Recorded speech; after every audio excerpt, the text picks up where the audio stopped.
Good morning student. पिछली कक्षाओं में हम लोगों ने आव्यूह के विषय में सामान्य जानकारी प्राप्त की है। आज की इस कक्षा में हम लोग आव्यूह के प्रकार के विषय में जानकारी प्राप्त करेंगे। आपके सामने बोर्ड पर लिखा हुआ है आव्यूह के प्रकार, 1 बाय 1 इसके बारे में बताते रहते हैं और उसके साथ एक एक उदाहरण भी लिखा गया है ताकि आपको स्पष्ट हो जाएगा कि जो उदाहरण जो परिभाषा बताई जा रही है उसके अनुसार उदाहरण किस प्रकार का होगा। आइए देखते हैं। सबसे पहले आव्यूह के प्रकार में सबसे पहले हम लोग देखते हैं स्तंभ आव्यूह क्या होता है। इस प्रकार का जैसा कि दिख रहा है कि इसमें एक ही स्तंभ है, इसमें पंक्तियों की संख्या भिन्न भिन्न हो सकती है। जैसे यहाँ पर 1 2 3 पंक्तियाँ हैं, 4 पंक्तियाँ हो सकती हैं, 2 पंक्तियाँ हो सकती हैं, उससे भी अधिक हो सकती हैं, लेकिन स्तंभ आपका एक ही होना चाहिए। तो उस प्रकार के आव्यूह को हम लोग स्तंभ आव्यूह कहते हैं। अर्थात एक आव्यूह स्तंभ आव्यूह कहलाता है यदि उसमें केवल एक स्तंभ होता है। इसमें m×1 कोटि का स्तंभ आव्यूह होता है, यानी कि आव्यूह आपका एक हो गया और स्तंभों की संख्या m हो सकती है। m का मान कुछ भी 1 2 3 4 5 6 जो भी हो सकता है, लेकिन m×1 कोटि का एक स्तंभ आव्यूह होता है। दूसरा प्रकार इसका है पंक्ति आव्यूह। आइए पंक्ति आव्यूह के विषय में जानकारी लेते हैं। एक आव्यूह पंक्ति आव्यूह कहलाता है यदि उसमें केवल एक पंक्ति होती है। इसमें 1×n कोटि का आव्यूह होता है। जैसे कि देख रहे हैं कि इस तरह के जो आव्यूह होते हैं इसमें 4 स्तंभ है, 1 स्तंभ 2 स्तंभ 3 स्तंभ 4 स्तंभ, लेकिन पंक्ति आपकी एक ही है। इसलिए इस प्रकार के आव्यूह को हम लोग पंक्ति आव्यूह कहते हैं। आइए आगे देखते हैं वर्ग आव्यूह क्या होता है। एक आव्यूह जिसमें पंक्तियों की संख्या स्तंभों की संख्या के समान होती है वर्ग आव्यूह कहलाता है। अतः एक m×n कोटि का आव्यूह वर्ग आव्यूह कहलाता है यदि m = n। यहाँ पर एक 3×3 कोटि का एक आव्यूह दिया गया है, यानी कि कोई भी एक आव्यूह वह वर्ग आव्यूह कहलाएगा यदि उसमें पंक्तियों की संख्या और स्तंभों की संख्या बराबर हो। तो यहाँ पर 3 पंक्तियाँ हैं, 1 2 और 3 और 3 स्तंभ है, 1 2 और 3। तो यह 3×3 कोटि का वर्ग आव्यूह है। किसी किसी में 2×2 प्रकार का वर्ग आव्यूह होता है, 4×4 कोटि का एक वर्ग आव्यूह होता है। इसी तरीके से जब m और n के मान जो बराबर होते हैं तो उस प्रकार के जो आव्यूह होते हैं वह वर्ग आव्यूह कहलाते हैं। आइए आगे हम लोग देखते हैं विकर्ण आव्यूह क्या होता है। अब चूंकि वर्ग आव्यूह की परिभाषा आपके सामने है, तो अधिकतर प्रश्नों को, जो बड़े बड़े प्रश्न जो आपके सामने आएंगे इस प्रश्नावली में, उसमें वर्ग आव्यूह अधिकतर होंगे। अन्य आव्यूह के भी सवाल हमें प्राप्त होंगे, लेकिन ज़्यादातर जो प्रश्न होते हैं वह वर्ग आव्यूह को लेकर के ही बनाए जाते हैं। आइए विकर्ण आव्यूह क्या होता है जरा देखा जाए। एक वर्ग आव्यूह विकर्ण आव्यूह कहलाता है। ऐसा एक वर्ग आव्यूह मतलब कि इसे ध्यान देना है कि यह एक वर्ग आव्यूह होना चाहिए। तो एक वर्ग आव्यूह एक विकर्ण आव्यूह कहलाता है यदि विकर्ण के अतिरिक्त इसके अन्य सभी अवयव शून्य होते हैं। अर्थात देखिए विकर्ण के रूप में यहाँ पर 3, इसमें करड़ी में 3 और यहाँ 5। इसके अलावा जो बाकी के जो अवयव हैं वह शून्य होते हैं। इस तरह से इस प्रकार के अवयव को हम लोग यहाँ पर आपको और स्पेसिफाई कर देते हैं। तो अगर इसके हम ऐसे कर दें तो आपको और स्पेसिफाई हो जाएगा, कि स्पष्ट हो जाएगा कि यह विकर्ण आव्यूह जो होते हैं वह कोई न कोई मान प्राप्त होते हैं और इसके अलावा जो भी अवयव जो प्राप्त होते हैं वह सभी के सभी हमारे पास शून्य प्राप्त होते हैं। इस प्रकार के आव्यूह को हम लोग विकर्ण आव्यूह कहते हैं। अब इसी विकर्ण आव्यूह में भी आगे और भी प्रकार हैं। पहला है एक अदिश आव्यूह क्या होता है। जब विकर्ण के सभी अवयव एक ही प्रकार के हों। यहाँ पर सभी अवयव 3 हैं, सभी 4 हो, सभी 1 हो, यानी कि सभी एक ही प्रकार के अवयव हों और बाकी के जो सब अवयव हैं, बाकी के अवयव जो हैं वो शून्य हैं। तो इस प्रकार के जो विकर्ण आव्यूह होते हैं उन्हें हम लोग अदिश आव्यूह कहते हैं।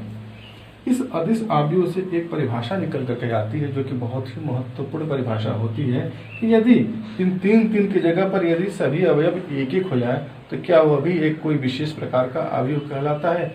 आइए इसके बारे में हम लोग आगे देखते हैं। उसे हम लोग कहते हैं तत्समक आव्यूह।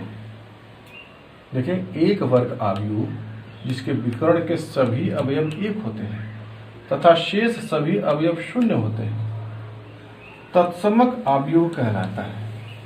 यन कोटि के तत्समक आव्यूह को IN से निरूपित करते हैं। देखिए, यह एक वर्ग आव्यूह है, 3x3 कोटि का एक वर्ग आव्यूह है जिसके विकर्णों की जो अवयव है 1 1 1 है और बाकी के जो अवयव है वह शून्य है। इस प्रकार यह एक विकर्ण आव्यूह भी है और साथ में तत्समक आव्यूह है, क्योंकि यदि यह 3x3 कोटि का एक तत्समक आव्यूह है, इसलिए इसको हम I3 नाम दे सकते हैं। इसका नाम हो जाएगा I3। लेकिन जब यही दूसरे प्रकार का होगा, अगर n कोटि का हो गया, अगर n कोटि का तत्समक आव्यूह है तो IN निरूपित करते हैं। आइए शून्य आव्यूह देखते हैं क्या होता है। एक शून्य आव्यूह एक आव्यूह शून्य आव्यूह या रिक्त आव्यूह कहलाता है यदि इसके सभी अवयव शून्य होते हैं। शून्य आव्यूह को कैपिटल O द्वारा निरूपित करते हैं। जैसे कि यहाँ पे सभी अवयव शून्य है। यह 2x2 का एक आव्यूह है, 3x3 कोटि का भी हो सकता है। उस प्रकार कोई भी किसी भी कोटि का अगर वर्ग आव्यूह है और उसके सभी अवयव के शून्य है तो उस प्रकार के जो अवयव होते हैं वह शून्य आव्यूह कहलाते हैं। ये तो हो गए आव्यूह के कितने प्रकार होते हैं उनके विषय में एक संक्षिप्त जानकारी आपके सामने हमने एक उदाहरण के माध्यम से रखी है। आइए अब हम लोग देखते हैं आव्यूहों की समानता, यानी कि दो आव्यूह समान कब होंगे, बराबर कब होंगे, उसके लिए क्या कंडीशंस है, क्या परिभाषा है, उसको हम लोग देखते हैं। देखिए, यहाँ पे लिखा गया है दो आव्यूह A बराबर AIJ तथा B बराबर BIJ समान कहलाते हैं यदि वे समान कोटि के हों। पहली कंडीशंस कि समान कोटि का होना चाहिए, यानी कि यदि A और B दो आव्यूह यदि बराबर होंगे तो निश्चित रूप से एक अगर 3x3 कोटि का आव्यूह है तो दूसरा भी निश्चित रूप से 3x3 कोटि का भी होना चाहिए। यदि 2x2 कोटि का है तो वह भी 2x2 कोटि का होना चाहिए। और क्या, A का प्रत्येक अवयव B के संगत अवयव के समान हो, अर्थात I तथा J के सभी मानों के लिए AIJ बराबर BIJ। कहने का आशय यह है कि यदि वह आव्यूह A का अवयव प्रथम अवयव यदि x+3 है और आव्यूह B का प्रथम अवयव भी x+3 है तो दोनों अवयव यदि संगत रूप में बराबर हैं, पहला पहले के साथ, दूसरा दूसरे के साथ, तीसरे के संगत रूप में यदि बराबर हैं तो उस स्थिति में वह दोनों जो आव्यूह होते हैं वह समान आव्यूह कहलाते हैं। अर्थात इसका उल्टा भी सही है, यदि A और B दोनों समान आव्यूह हैं, बराबर आव्यूह हैं, तो निश्चित रूप से इसका पहला अवयव इसके पहले अवयव के बराबर, दूसरा अवयव दूसरे अवयव के बराबर, तीसरा अवयव तीसरे अवयव के बराबर आपको मिलेगा। यह भी उचित सही है। इसी आव्यूहों की समानता पर आधारित एक उदाहरण आपके सामने रखा गया है जिससे इसकी और स्पष्ट रूप से आप समझ जाएंगे कि आव्यूहों की समानता कैसे होती है।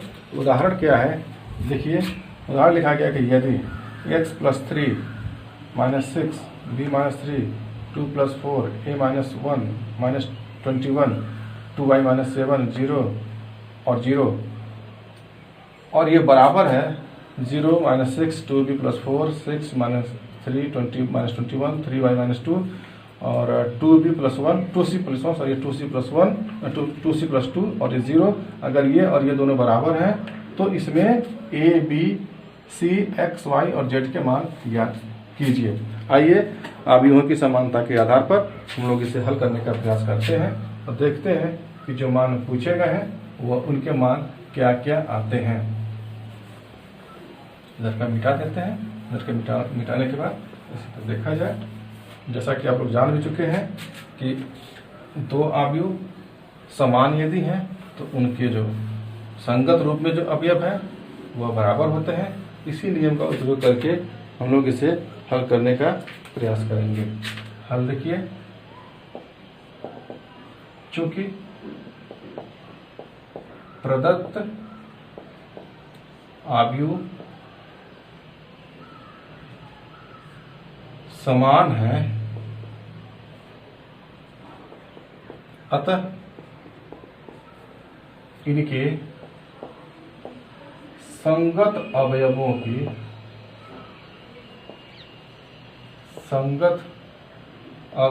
की तुलना करने पर देखते हैं, तुलना कर लिया जाए। यहां पर x + 3 है तो यहां पर 0 है, तो x + 3 = 0 हमें प्राप्त होता है। तो इससे हमें प्राप्त हो गया x = -3। यहाँ पर -6 है, -6 दिया गया, यहाँ पर b - 3 है और यहाँ पर b + 4 है, तो b - 3 = 2b + 4। जब इसे सॉल्व करने की कोशिश करेंगे तो 2b - b = -3 - 4, और यहाँ से हमें मिलेगा b = -7। b मिलेगा हमें -7। आगे देखते हैं, यहाँ पर a - 1 है और यहाँ पर -3 है, तो a - 1 = -3, और यहाँ से हमें प्राप्त होगा a = -3 + 1, और यहाँ से मिलेगा a = -2 प्राप्त होगा। और देखते हैं 2y - 7 यहाँ पर है और यहाँ पर 3y - 2 है। इन दोनों को यदि बराबर करते हैं तो 2y - 7 = 3y - 2, और यहाँ से हमें प्राप्त होगा 3y - 2 = -7 + 2, और ये मिलेगा हमें -5, और यहाँ से प्राप्त हो जाएगा y = -5/3 प्राप्त होगा। सॉरी, y =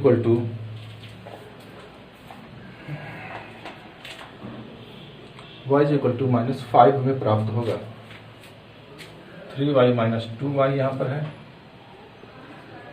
तो यहाँ से y = -5 प्राप्त होगा।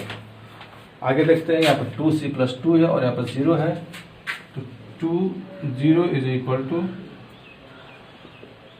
2c + 2, और यहाँ से प्राप्त होगा c = -1।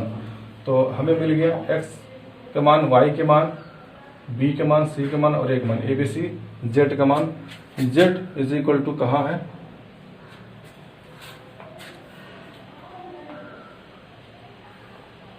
z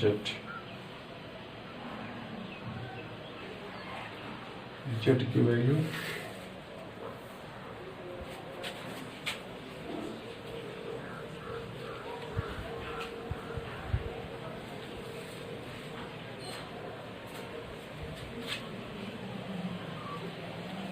तो इसमें कहीं जेड की वैल्यू नहीं दिख रही है, इसलिए हमें जेड की वैल्यू प्राप्त करने की जरूरत नहीं है। तो इस तरीके से इन दो अवयवों में जो भी संगत रूप में बराबर है उनको हम संगत रूप में बराबर देने के बाद निर्धारित जो मान है वह ज्ञात कर सकते हैं। आज के लिए इतना ही, बाकी की चीज़ अगले वीडियो में। धन्यवाद।